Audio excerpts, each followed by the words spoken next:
자, 가봅시다. 아우, 야, 춥죠? 갑자기 추워졌죠? 저도, 반팔? 어쩌다 보니까, 제가 이만큼 이렇게, 열정 있게, 강의를 한다. 라는 걸 티내고자, 했습니다. 맞아요. 머리 했어요. 머리. 씨, 너무 짧게 깎았어. 그래갖고, 조금 마음에 안 들어. 어, 오늘은 몇 페이지인가? 131페이지고요. 그쵸. 한파 따위 이겨내는 행정법. 이래놓고 좀 이따 입을지도 몰라요. 음. 자, 김지영님.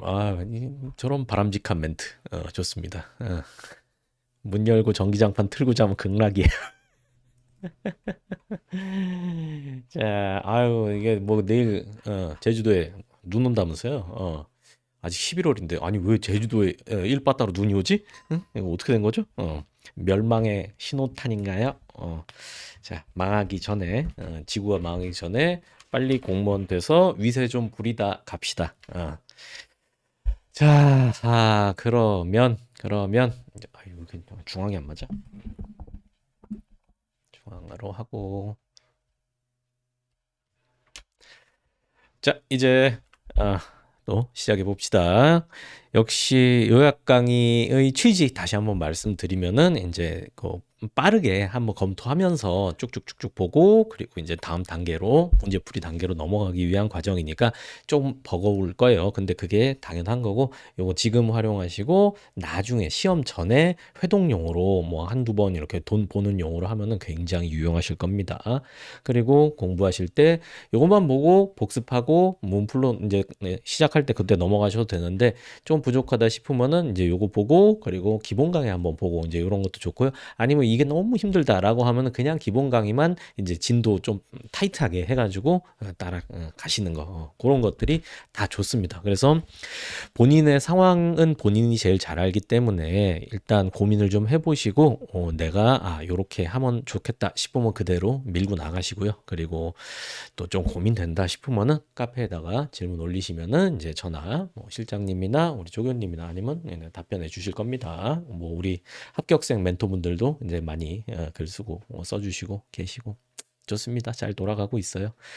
그리고 일단 뭐 이제 다른 얘기는 공부하면서 나가 보도록 합시다. 좋습니다. 자, 이제 책 펼치시고요. 소멸시효, 시효부터 공부해 봅시다. 시효에서는 소멸시효는 채권, 그리고 취득시효는 부동산 소유권, 요거 중심으로 생각하시면 된다라고 말씀드렸죠. 자, 시효는 일정한 사실관계가 일정 기간 지속되면은 진실한 법률 관계와 다른 사실 상태더라도 그때는 사실 상태를 존중해 주는 겁니다. 그래서 아예 그대로 법률 관계를 만들어 버리는 그런 것들이 시효 제도입니다. 법적 안정성 때문에 그런 거고요. 이제 민법 규정 유추 적용된다라는 거. 자, 소멸시효. 금전채권 소멸시효 권리 불행사 지속되면은 권리가 소멸돼 버리는 거. 민법상은 10년인데 행정법 관계에서 기본적으로 몇 년? 5년이죠.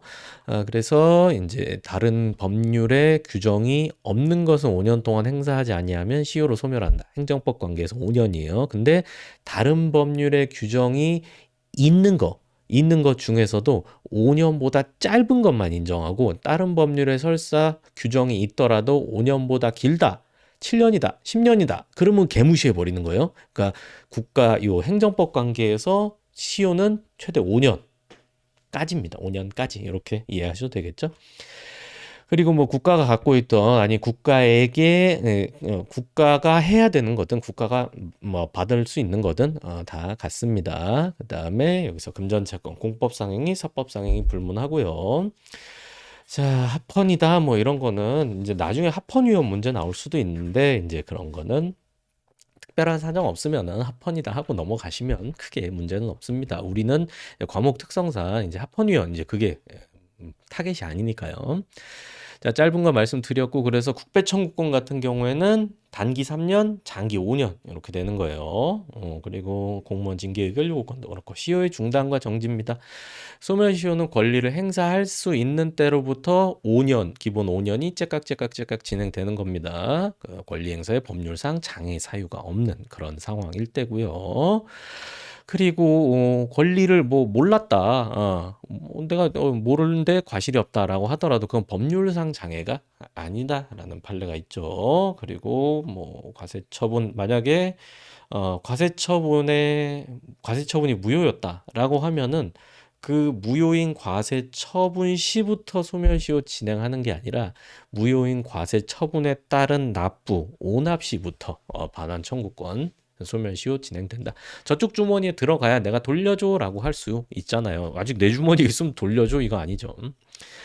자, 그런 다음에 이제 소멸시효 중단 역시 민법 규정 준용을 하는데 뭐 납입고지 돈 달라라고 하는 거죠. 권리 행사 이제 소멸시효 중단된다. 청구 권리 행사죠. 그리고 압류 가압류 가처분 돈 안 주니까 이제 재산 홀드한다. 이런 게 권리 행사죠. 그 다음에 승인은 상대방이 하는 거예요. 상대방 채무자가 승인, 나머지는 채권자가 하는 거죠. 그리고 납부고지 채권자가 돈 내 하는 거 독촉도 그렇고 교부 청구 압류 다 돈 내라는 겁니다. 그 다음에 이제 소멸시효의 중단 그래서 이제 여기 권민정 교과서 사건 뭐 이거 있고 2번 세무공무원이 수색은 했다. 그러면 권리 행사는 한 거니까 권리 위에 잠잔 거는 아니니까 시효 중단. 그리고 3번 중요하다 그랬죠. 자, 납입 고지 함으로써 돈 내 함으로써 시효가 중단됐어요. 근데 그 납입 고지 그러니까 부가 처분이죠. 그 부가 처분이 추후에 취소됐다. 뭐 판결로든 아니면은 행정 심판으로든 취소됐다 하더라도 납입 고지로 인한 시효 중단의 효력은 여전히 유지된다. 라는 판례입니다. 그리고 밑에 판례도 중요합니다. 자, 변상금 부가 처분했어요. 거기다 취소 소송 제기했다 하더라도 행정청은 소송은 소송대로 하고 이 변상금 부과에 대해서 후속 조치, 이제 도감매청 할 수 있기 때문에 이 법원에 와서 대응만 한 걸 가지고 그 시효 중단 효력이 인정되진 않는다라는 판례였어요. 그래서 이제 행정청 입장에서는 시효 중단 시키려면은 이제 변상금 부과에 대해서 뭐 독촉을 한다든가 이제 이런 조치가 있었어야 되는데 그걸 안 했으니까 나중에 대법원 가서 야, 이거 시효 중단됐다 끝 이렇게 해버린 거죠. 자, 그 다음에 2번도 동일한 목적 달성하기 위해서 복수의 채권을 갖고 있는 경우가 있어요. 예를 들어서 뭐 이제 불법 행위로 인한 손해배상 청구권과 채무불이행으로 인한 손해배상 청구권. 근데 둘 다 채권 뭐 맥스 1억이다 라고 하더라도 둘 중에 이게 그 선택적 청구 우리 소송에서 배운 거잖아요. 그래서 그거 생각하시면 되겠습니다. 자, 그런 다음에 이제 소멸시효 완성의 효과, 기산일에 소급해서 효력이 생긴다. 이제, 그러니까 처음부터 그 채권이 없었던 것처럼 이제 소급해서 날려버린다라는 거.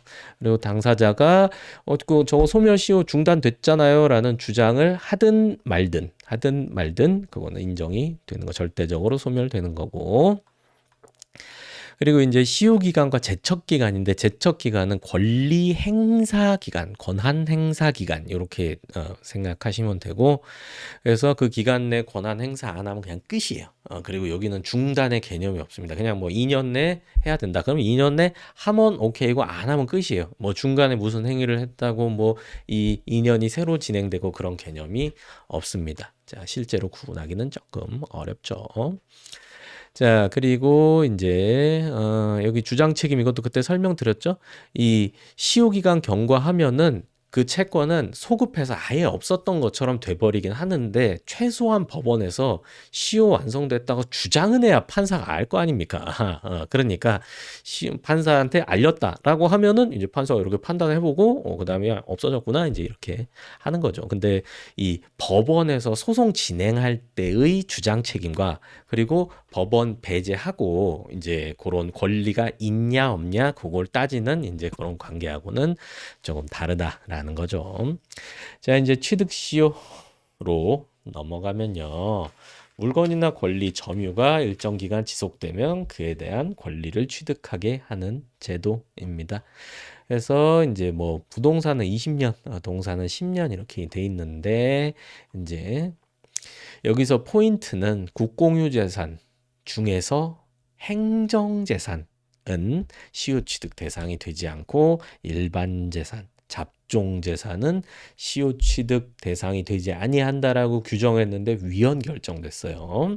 이런 히스토리까지 알아두시고 그래서 국유림 같은 건 기본적으로 일반 재산이잖아요. 그래서 국유림을 이제 뭐 이렇게 그 점유했다 20년 동안 점유했다라고 하면은 국가에다가 그 점유 취득 시효 완성을 이유로 한 소유권 이전 등기 청구 소송을 제기하면 승소할 수 있다는 겁니다. 실제로 시골에서는 이제 은근슬쩍 많이 하죠. 자, 그다음에 이제 행정재산이 일반 재산으로 바뀌는 걸 뭐라 그래요? 공용폐지라 그러죠. 그리고 요 공용폐지 하는 게 명시적 의사표시 말고 묵시적 의사표시로도 가능하다고는 하는데 판례가 인정한 경우는 거의 없어요. 거의 없어요. 그래서 요 인정된 거 요거 딱 두 개만 잘 기억해 두시면 돼요. 대구국도사무소 소장관사. 그 부동산. 그다음에 학교 교장 관사. 요거 두 가지 사건. 그리고 이제 묵시적 의사표시 부정한 거. 그래서 뭐 이런 오른쪽에 판례들, 뭐 관제 당국이 착오로 재산 교환했다 하더라도 그리고 모르고 매각했다 하더라도. 그러니까 오른쪽이 좀 포인트가 없거든요. 그러니까 이 왼쪽을 정확히 기억해 놓으시면 돼요. 대구국도사무소랑 학교 관사, 학교 교장 관사 그거. 그 다음에 예정 곡물 같은 경우에는 이제 아직 곡물로 실제로 제공된 건 아니지만 제공되기 위해서 준비해 놓은 건데 그것도 좀 넓게 해석해서 시효취득 대상 아니다라고 했고요. 아직 받아야 이거 기억나시죠? 자, 그 다음에 이제 주소입니다. 이거는 뭐 가볍게 읽어보시면 돼요. 주민등록지, 예. 주소, 뭐 이 정도 하고 넘어가면 됩니다. 자, 이제 공법상 사무관리부터. 자, 계약을 하지 않았음에도 권리가 생기는 경우. 이거 이제 법 규정에 따라 권리가 생기는 거죠. 첫 번째로 배울 게 사무관리인데, 자, 의의 봅시다. 법조항 아예 보세요.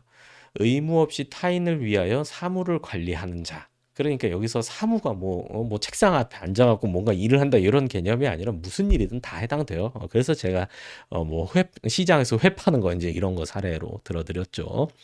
뭐 물건을 보관하는 거 뭐 그런 것도 이제 여기에 사무가 되겠고요. 자, 의무 없이 타인을 위하여 사무를 관리하는 자는 사무의 성질조차 가장 본인에게 이익되는 방법으로 관리해야 됩니다. 그리고 이제 본인의 의사를 뭐 알거나 알 수 있었으면 거의 적합하게 해야 되는 거고요. 뭐 회 같은 경우에 냉장고에 넣어놔야 될 거 아닙니까? 그러니까 최소한 그렇게 해야 된다. 그리고 관리자가 전이한 규정에 위반하여 사무 관리하면 이제 손해배상해라. 과실이 설 수 없다고 하더라도 그리고 관리행위가 공익에 적합한 때는 중대한 과실이 없으면 배상할 책임이 없다. 단순 과실까지는 봐준다라는 거. 자, 그리고 이제 요 사법상 개념인데 공법 관계에서도 적용할 수 있다라는 게 다수설이고요. 이제 사무관리 종류, 강제관리. 사립학교 중에서 뭐 이제 이런 재단 이사장이 이제 막 횡령하고 이제 그런 학교들이 있죠. 근데 그러면 이제 이사장이랑 이제 관련자들 깜빵 다 보내고 나면은 이제 학교 학생들이 남잖아요. 교직원들이랑. 그래서 이제 그럴 때는 교육부에서 나서 가지고 이제 관리를 해주는 거. 그리고 압수물 했는데 압수물이 뭐 금덩어리다. 그냥 그럼 창고에 넣어놓으면 되죠. 근데 압수물이 뭐 광어다. 라고 하면은 이제 요거는 썩잖아. 그러니까 뭐 압수물이 만약에 수족관 안에 있는 광어다. 라고 해도 그거 오래 못 살잖아요. 오래 못 살잖아. 그러니까 이제 그런 거는 팔아가지고 돈으로 보관해야 되는 거고요. 자, 그다음에 이제 보호 관리 뭐 이런 것도 국가가 사인의 일을 대신해 준다. 이제 요런 개념으로 보는 거죠. 그다음에 사인이 의무 없이 국가가 해야 할 일을 대신해 준다라는 거. 이건 뭐 태안 기름 유출 사건에서 이제 그러니까 국가가 돈 줘라 이런 결론입니다. 그 정도만 결론만 딱 기억하시면 틀릴 일은 없죠. 자, 이제 부당이득으로 넘어가 봅니다. 이것도 법조항. 법률상 원인 없이 타인의 재산 노무로 인하여 이익을 얻고 이로 인하여 타인에게 손해를 가했다. 그러면 그 이익을 반환해라 라는 겁니다. 자, 공평의 원리에 따라서 인정되는 거고요. 뭐 조세를 과온압했거나 이제 그런 것들. 자, 역시 민법상 법리가 준용이 되는 건데 여기서 포인트는 판례가 부당이득만 나오면 갑자기 표정 바꿔서 사건으로 보면서 이거 민사소송이다 라고 하는 거. 그래서 여기는 다 부당이득 나오면 다 민사소송이에요. 근데 여기 이건 나중에 우리 나중에 했죠. 부가가치세 환급세. 요거는 이제 부당이득 뭐가 없어요? 국가의 부당이득 의사가 없어서 이건 부당이득이 아니다. 국가가 자기가 가지려고 한 게 아니라 일단 맡아줬다가 소명한 사람 바로 돌려주기 위해서 잠깐 맡아놓은 것뿐이다. 그렇기 때문에 이건 부당이득 아니고 그렇다면 이제 다시 원점으로 돌아와서 조세, 공법관계, 돈줘, 당사자 소송. 그다음에 무단점유권 변상금 부과인데요. 요 위에는 뭐 만약에 그 부지 점용료가 1억이다 라고 하면은 변상금은 1억 2천 나오는 거죠. 120%. 그다음에 국가는 두 가지 권리가 있는 거예요. 변상금 부과 징수권 1억 2천 그리고 국유재산 소유자로서 민사상 부당이득 반환 청구권. 요거는 무단 점용료 내놔라는 거죠. 그럼 1억이고 여기는 1억 범위에서는 중첩되죠. 근데 별도의 채권이에요. 그러니까 만약에 민사상 부당이득 반환 청구권만 행사했다. 라고 하면 변상금 부과 청구권 소멸시효는 째깍째깍 진행되다가 없어져 버리는 거죠. 근데 뭐 국가에서 만약에 부당이득 반환 청구권 행사해서 이제 1억 받았다라고 하면 이제 변상금 부과 징수권을 추가로 행사할 수 있는데 그때는 얼마만 받을 수 있겠어요? 2천만 받을 수 있겠죠. 그 1억 부분은 중복되는 거니까. 그래서 그렇게 생각하시면 되겠습니다. 자, 그리고 성립 행정 주체가 부당이득 할 수 있는데 여기서 이제 공정력을 따져봐야 되죠. 행정행위가 공정력이 있기 때문에 행정행위의 공정력 때문에 만약에 그 행위가 당연무효 이거나 취소가 돼버렸다. 그러면 이제 법률상 원인 없는 것으로서 부당이득이 되는데 만약 단순위법의 하자만 있다. 라고 하면은 공정력 때문에 그건 일단 유효가 돼요. 그래서 아직 부당이득이 아닌 거예요. 이거와 관련해서 또 연결되는 게 이제 떠오르시죠? 저기 성결 문제 관련해 가지고 민사법원에서 부반청 소송이 들어왔을 때 만약에 그 근거가 되는 행정처분이 당연무효다. 그럼 민사법원이 위법한지 적법한지 위법 중에서도 취소 사유인지 무효 사유인지까지는 판단할 수 있어요. 그래서 만약에 이게 무효 사유다라고 하면 당연 무효니까 없는 걸로 치고 이제 부반청 인용 판결하면 되겠죠. 계속 생각하시는 거예요. 생각 제가 찬찬히 얘기하고 있으니까. 근데 이 민사법원이 쭉 따져보니까 위법하긴 한데 취소 사유에 불과하다. 라고 하면은 민사법원은 스스로 이 행정행위 취소를 못해요. 왜? 공정력 때문에 이걸 날릴 수가 없는 거죠. 그러니까 이 법률상 원인이 있다는 전제하에 판단할 수밖에 없어서 부반청 소송은 기각되게 되겠죠. 자, 그다음에 사인의 부당이득. 뭐 예를 들어서 여러분이 뭐 청년 보조금 뭐 1,000만 원 받을 대상인데 여러분이 2천 받았다라고 하면은 국가에서 나중에 1,000 돌려줘라라고 하죠. 그 가끔 보면 이제 그런 거 있어요. 이제 군대에서 무슨 뭐 다쳐가지고 이제 에, 보상금을 받았는데 보상금도 쥐꼬리만큼 받았어. 한 뭐 엄청 좀 많이 다쳤는데 한 뭐 35만 원 이렇게 받았어. 그래놓고 다 끝나고 나서 제대하고 막 이 후유증을 앓고 살아가고 있는데 나중에 와서 이거 더 받을 수 있었는데 몰랐다 그러면서 막 부들부들 하고 있는데 갑자기 통지서가 오죠. 야 너한테 27,500원 더 줬더라. 야 그거 입금해라. 이제 이렇게 옵니다. 그리고 그 밑에 더 킬포가 이제 또 써 있어요. 안 하면 네 재산 압류할 거야. 막 이런 거 써 있단 말이야. 그러면 이제 그거는 어떻게 해결하면 돼요? 그런 거 어떻게 해결해야 돼? 소송 걸고 그거보다 더 빠른 거 있어요. 저 보배드림 이런 데 올리면 돼. DC 막 이런 데 올리고 신문고에 올리고 막 억울하다 그러면은 거기서 이제 담당자 항상 하는 얘기 있어요. 절차대로 한 건데 뭐 사력 입지 못했다 막 하면서 은근슬쩍 또 넘어갑니다. 공론화를 시켜야 돼 공론화를. 자 어쨌든 그다음에 이제 밑에 행정주체, 사인 부당이득, 이거 아까 말씀드린 거 나와 있네요. 그 다음에 농지계량 왼쪽 같은 경우에는 토지 사용에 대해서 승낙했다고 하더라도 보상금은 안 받겠다. 그 얘기는 아니죠. 그냥 써라. 당연히 돈 줄 건 줘야지라는 거.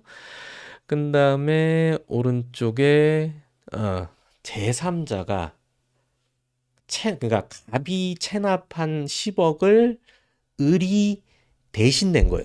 근데 을이 간명의로 대신됐어요.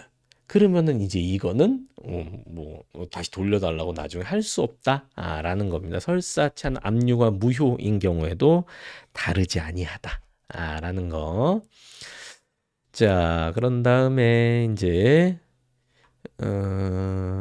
기성회비 뭐 요거는 뭐 그냥 넘어가셔도 되겠다.